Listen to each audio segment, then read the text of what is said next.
So then, when do you know that you have an album, that it's time to book time and an album is happening?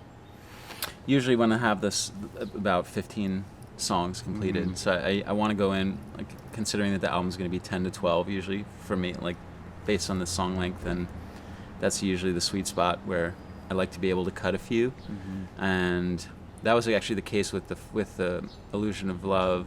I had many more. We went in and we did 18 or something like that, and it was obviously going to be too long to play it all at once. Mm-hmm. So it broke into an EP and then a record. Right. Was it 11, 12 songs? Yeah.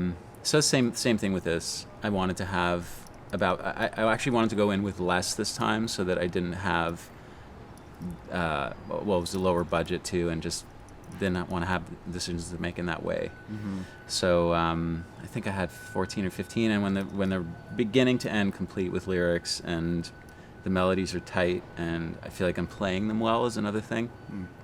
So that I'm not searching as I go in to the studio of like, what is the song, and then develop it with you guys and flush it out. Right. Sonically, but the idea should be complete. Was there anything different about the writing process this time? And this one? Yeah.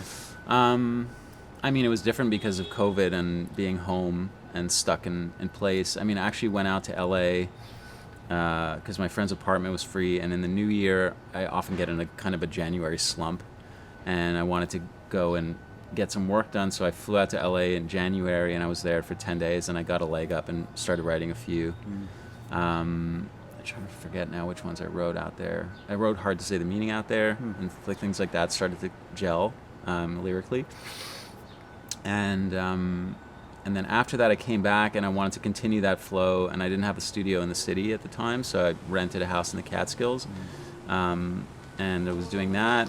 And when that was winding down, I came back to the city, and then I didn't really have a plan after that. And then COVID struck, and then I went up to the family home in the Adirondacks with my wife and the dog. So we were trying to find privacy within that in the wintertime, and it's like you spend a lot of time indoors.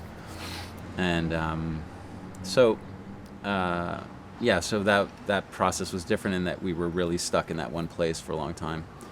And so I was out writing if I was writing lyrics, I could sometimes take a long walk and work on it that way, which is part of the process. Yep. And then she would give me a room, and go out for a long walk herself so that I could have the house and make some noise and try to figure out what I was doing. Yeah.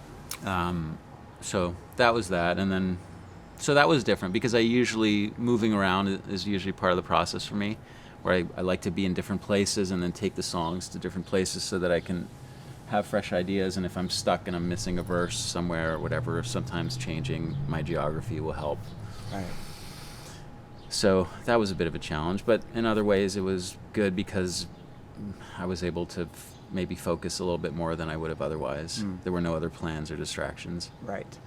Did you give any thought when COVID hit and it was clear we're going to be locked down for a while? Did you give any thought to just taking a break and putting things on hold? In terms of writing? Well, in terms of making the album too, because we made it in September, kind of in the middle of things.